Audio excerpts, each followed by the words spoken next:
CBS News has learned President Donald Trump plans to invoke an authority that hasn't been used since the Second World War.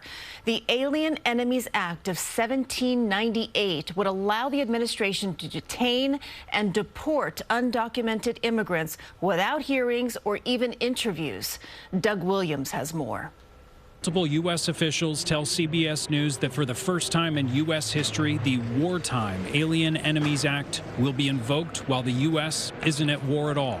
President Trump spoke at the Department of Justice on Friday, vowing to crack down on illegal immigration and painting a dark picture of the border he says he inherited. These are rough killer people, and they allowed them in by the millions. The act had been invoked just 3 times in U.S. history: the War of 1812, World War I, and World War II, when it was used to enact and justify Japanese internment. As of now, we're not at war.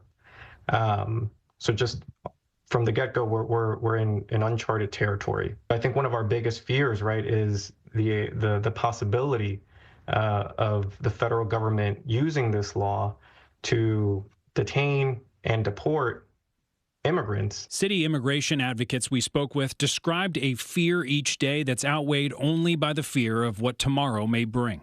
Right now, it's suspecting what is next and trying to play defense. What frightens me the most in this moment about the act and everything else is the way in which our government is supposed to have checks and balances. Trump's planned use of the Alien Enemies Act is expected to face federal lawsuits. But unless the courts grant relief while considering those, use of the act may continue through the legal process. What would happen to anybody who happens to be detained, deported during that time while it's being fought in court? Just waiting for courts to intervene in and of itself is going to cause irreparable harm. Doug Williams, CBS News, New York.